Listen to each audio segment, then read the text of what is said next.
Hello and welcome to my podcast. Do me a favor, subscribe to the John Keim Report wherever you get your podcasts. If you're watching on YouTube, hit that like button, hit that subscribe button. You can find us there as part of Ampire Media, Ampire. Always much appreciated when you tune in. Don't forget, you can read my work on ESPN.com. I have a story up now about Jayden Daniels, kind of from last week, talking about what teammates thought of him, just seeing him back, changes, et cetera, and just what he thought of some of the changes that were made to the lineup around him. Anyways, so that's up on ESPN.com. Also, for you Gold members, I am doing a private Zoom with former Washington Redskin receiver Anthony Armstrong. So for the Gold members, we're going to do that on Friday night, either be at 7:38. Got to nail down that time, but it will be Friday night. So with Anthony Armstrong, listen, man, he was a really good receiver here for a couple of years, but he also had a really good story coming as an undrafted free agent, making the roster. And I wanted to bring him on at this time because this is when guys can start to make a mark. And he's one of the few guys,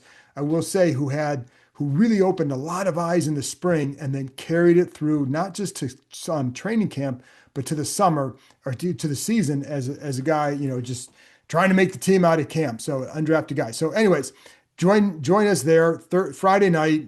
We'll settle the time later in the week. And just so there you go. Anyways, if you want to become a club gold member, go to the Empire Media YouTube page, go see the word join, click on that, go from there. A couple more things. I'm going to do my 5 things I think in a minute. So, but before I get there, just two quick things. One, they will be doing another OTA practice on Wednesday, so we'll be out there for that. So I'll have some more observations and some thoughts after that. And then I also had an interview with Dietrich Wise. They're obviously free agent defensive end that they signed in the offseason. And I'm going to run that Tuesday.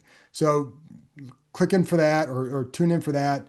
I really enjoyed talking to him. I think you're going to enjoy listening to him. Just a good pro. And I like talking about things like what he's learned as a defensive lineman that has helped him over the years to become a better player. And it's just because you get into the league, you think you know everything and you realize how much you have to learn and what he has learned that has helped him become a solid pro and how he can help the Commanders. So in his leadership skills and all that, just some leadership stuff approach, thoughts on Jayden Daniels, thoughts on sustaining success because he had that in New England. He also saw both sides and what's the difference. Anyways, I'll air that on Tuesday.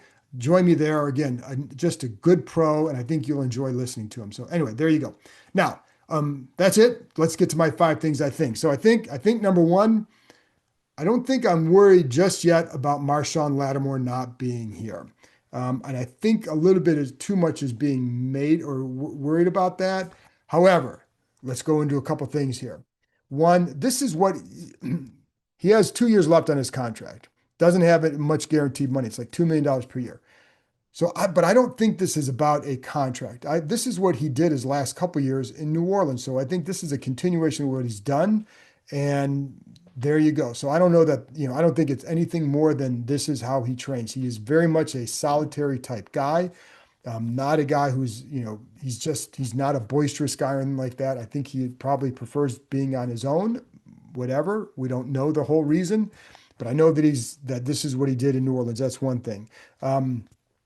Two, if somebody asked me on the comment section about did I have concerns about him not being there? My point was I would have the same concerns about him regardless if he was here or not. And because it's the question, I should say, more so than concerns, it's the question. Will he be healthy during the season? Can he stay healthy during the season? And what level will he play at? We won't know the answer to that right now. So even if he had shown up, my questions or concerns would have remained the same. It would have been nice to see him here, of course. And I think we'll see him at the mandatory minicamp because that's when you get fined if you're not here. But if he was here or wasn't here, I would have those same questions / concerns about what he can do because the number one thing for him has been staying healthy. So if he's back home working out, staying in shape, that's what he needs to do. Clearly, it would be better for all these guys to be here. And it's funny because I'm going to get into this minute, but last year they had 100% attendance. And this year it hasn't been because a couple guys are missing right now. You have a couple new, guys like Lattimore, Tunsil like to do things on their own. So it's not. Listen, you can have a really good season the way this is set up, right? This is a good tight team. That won't change because a couple guys aren't always here. But it's noteworthy because it was so good last year, but it's you can't say that it's an issue. The one thing I'll say for Lattimore is he knows that this is a big year for him. If you if he doesn't have a good year, they can cut him after the year, and that's it. I mean, they have a handful of guys in that same situation. Deron Payne, you don't have a good year, they can cut you after next year and save a lot of cap space. Debo Samuel, if he doesn't have a good year, then he's a free agent, but it's not going to help him in the offseason. I think that's not a bad thing. There are a handful of guys like that. I mean, Ertz is on a 1 year deal, though you don't need him for motivation. Eckler be the last year of his contract. So there are a handful of guys that are in that spot, but I think Lattimore would be pretty high on that list of guys who need to have a good year because it can affect his future earnings in a substantial way. So if you aren't taking care of business on your own, which I don't have any reason to doubt that he is, or I don't know if he is or isn't. I'm assuming that he is because in the past couple of years he has. Getting the injuries that he's had isn't always an indication that he's not taking care of himself. He's been prone to some of those soft tissue injuries since he was in high school or college. Anyway, but he needs to come in and have a really good year. Yes, it would be better for him to be here because you learn the defense, you learn the guys. Um, but it really is going to boil down to can he stay healthy? That's what it'll come down to for him. And then again, what level does he produce at? And can they offset if he's struggling, if he has, or not struggling, because if he's not on the field, do they have the depth to withstand it this year? I think they have a better chance for that because of Jonathan Jones and then Trey Amos.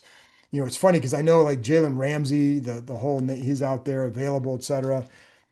I think we need to kind of slow that roll for Washington. I don't think there's the only, I don't even want to introduce this because it's really not something that I see happening. Um, but who knows, right? However, they just drafted Amos. They traded for Lattimore. They invested in him.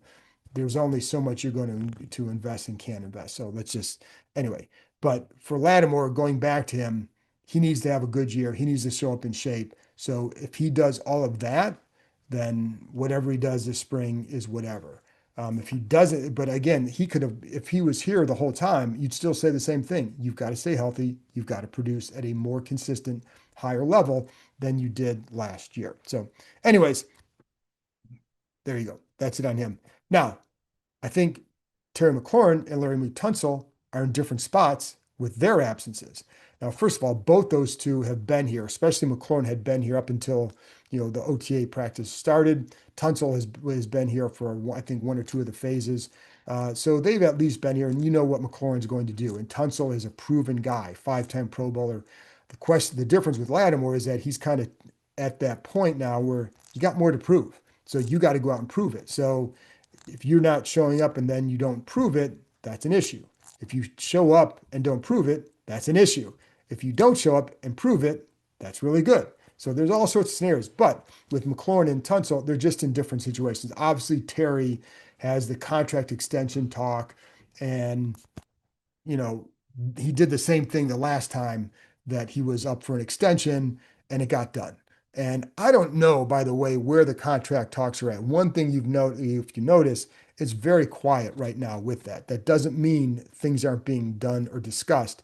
It just means it's quiet. Like, I think they're doing a good job of keeping this between the two sides and nowhere else, which is not a bad thing, right? Just obviously, I'd like to know more, but it's not a bad thing for them that this is the way it is, and I think that's good.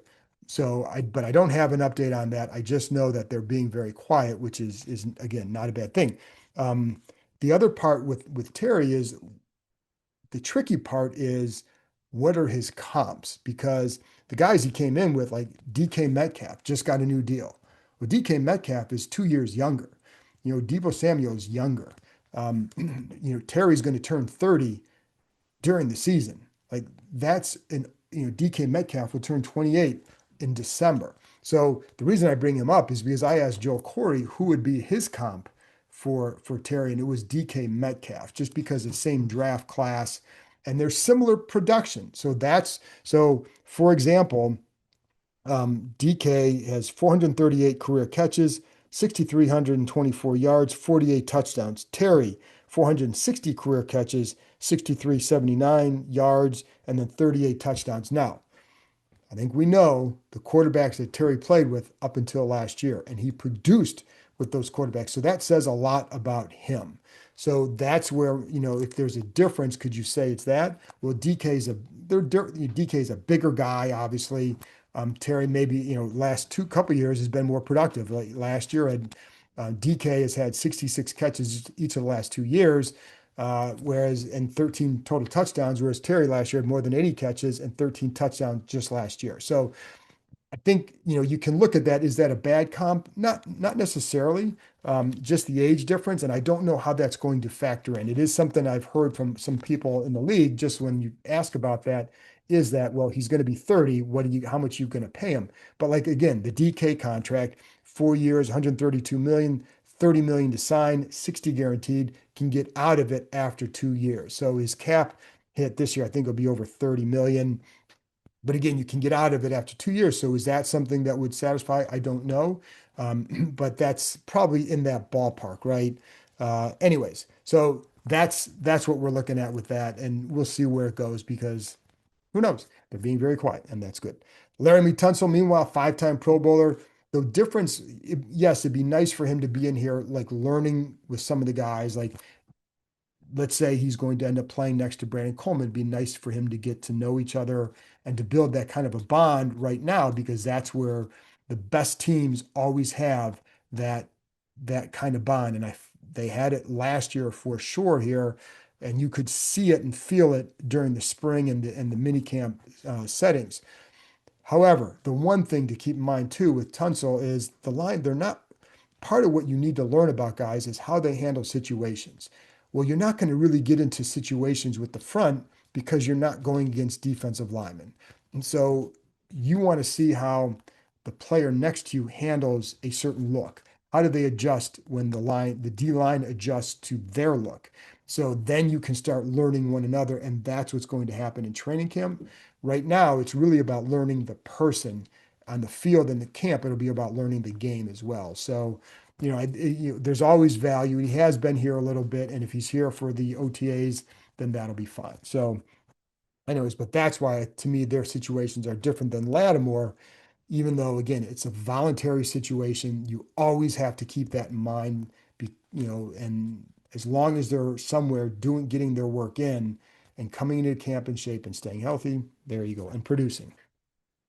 Number three, I think Dan Quinn's mindset is a major factor why this team has the approach it does. And we talked about this last year, but nothing has changed. And I think it's funny because going into a year where you're coming off such a good first year, the expectations are going to be higher. I don't think his approach is going to change. And what you have to do is embrace the expectations or embrace the spot you're in. Everybody wants to be good. So if you remember, the last time they made the playoffs before this time was in 2020 when they were 7-9 under Ron Rivera.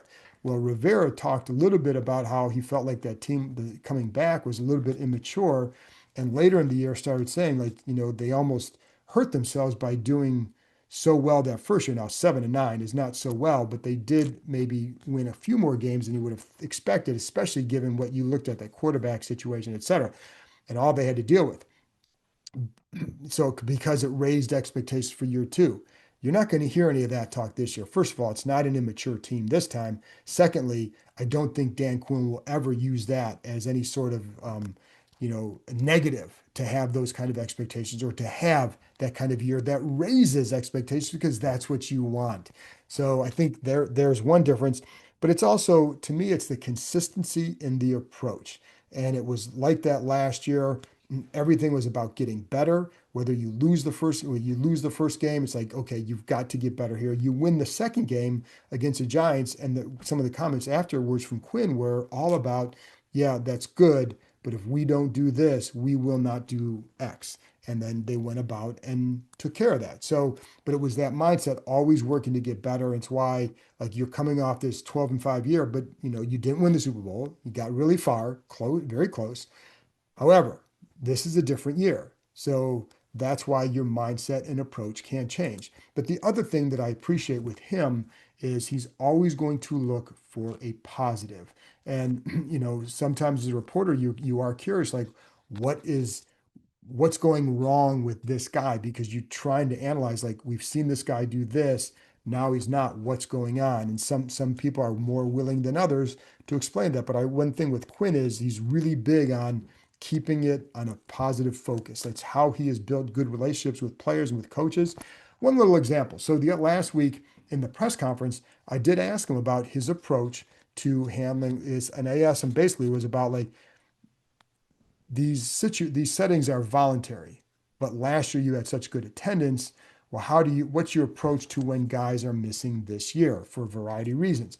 Not to say, like, hey, should they be here? Because again, they're voluntary, and I get that, but it is something where, if last year it was noted that they had the attendance they did. So when guys aren't there, you're going to ask about it, and most of the time they say, hey, whatever.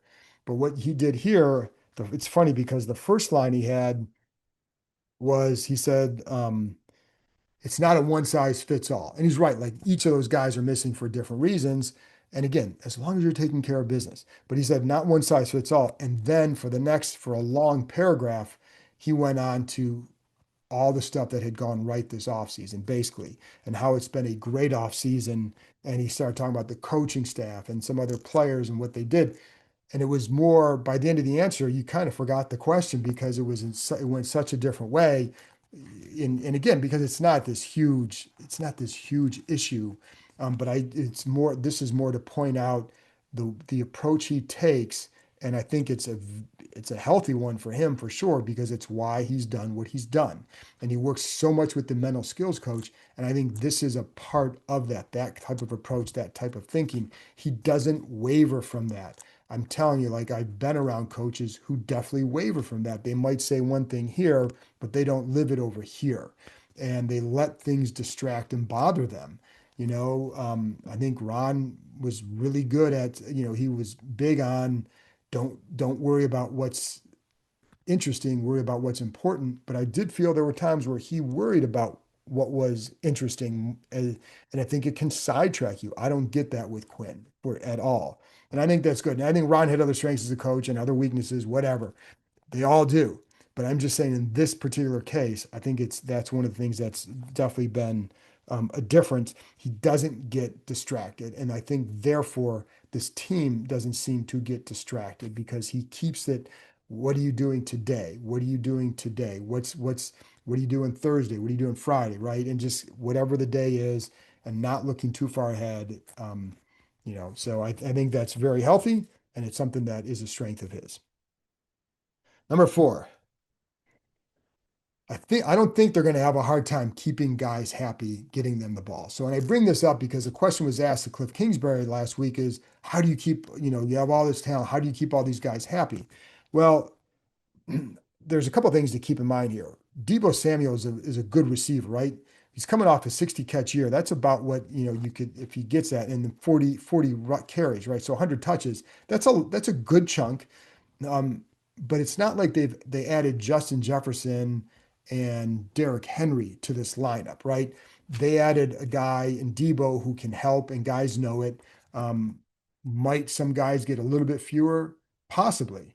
Uh, but you also lost two guys in Olamide and Diami, who definitely had their share of catches as well last year. So it's not like all these guys are coming back, and it's not like they went out and got, um, Golden in the first round, something like that. Is Jalen Lane in the fourth round? I don't think you're going to have to worry about keeping Jalen Lane happy, because if he's unhappy as a rookie, there's a problem. And I don't think he's that kind of guy based on everything I've heard. The point is, I don't think it's going to be that hard to keep these guys happy.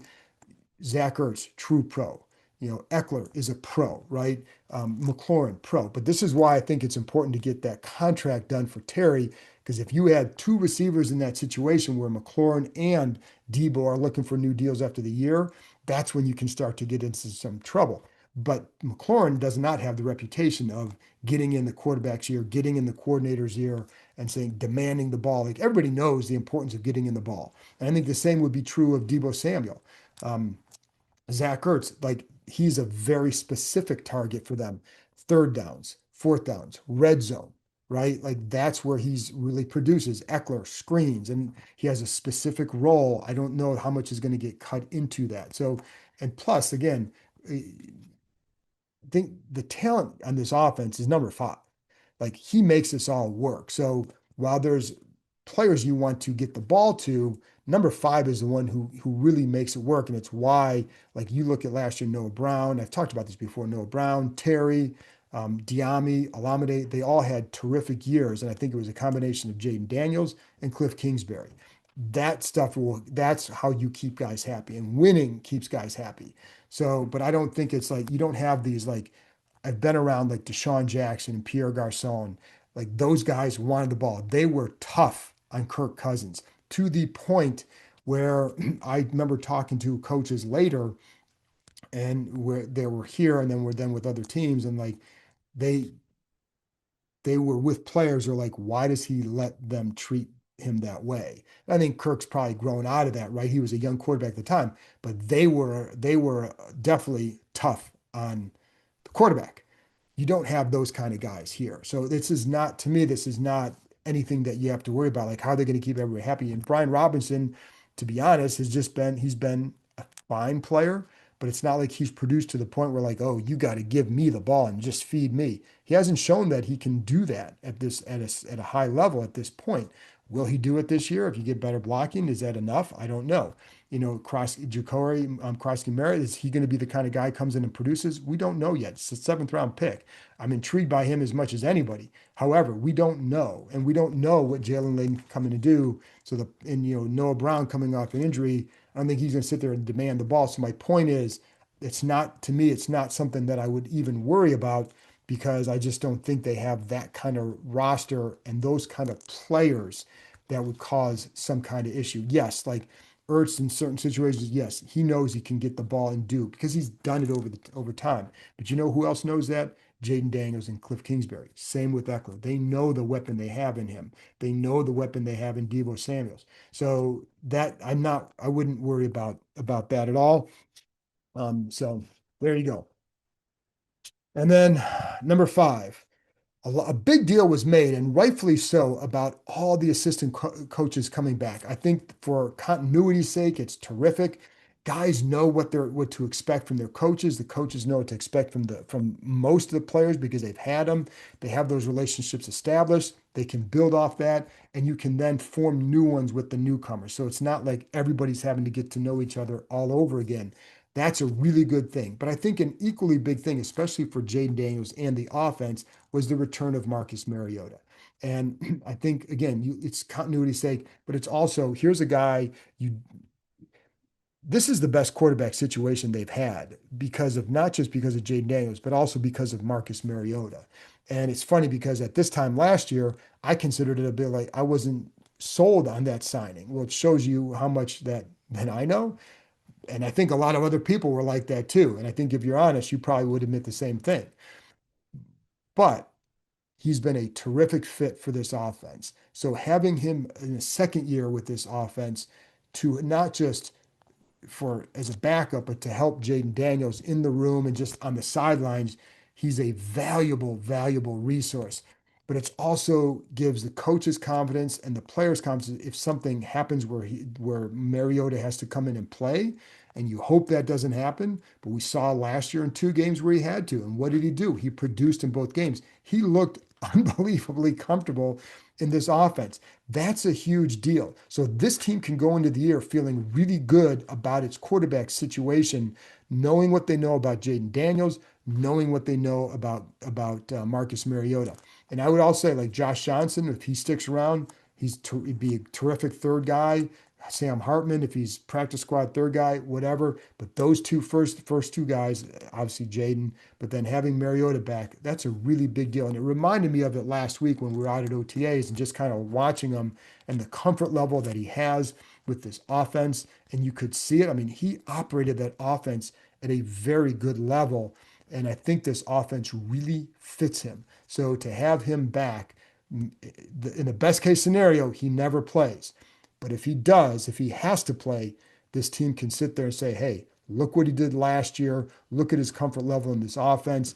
They can keep motoring along. And also, that's where having that line, improved line, really helps because you can still do different things. You can maybe be a better run blocking front and adding a guy like Debo. And if they can get something out of Jalen Lane or a healthy Noah Brown, then that allows whomever goes in, if something happens, Daniels, they can go out there and produce. But especially for Mariota, I just think that's such a big key because it's been a long time since they could find a quarterback like Daniels and then have, for their sake, hopefully that he stays at that level and keeps going up for a number of years. But to have that backup also gives them a huge peace of mind going forward that if something happens, you're covered. So, anyways, folks, I just want to bring that up because again, it just watching him last week on the field and the way he was moving around, just it hit me that that's pretty huge. So, anyway, folks, that's it from me. Hope I didn't ramble too much. I'll be back on Tuesday with another episode talking to Washington Commanders' new defensive end, Dietrich Wise. Good interview because I think he's just a good pro. So join me for that. I appreciate you tuning in, and I will be back also after the OTA session on Wednesday night / Thursday morning with the video for a wrap up of the day's events. And there you go. Talk to you next time.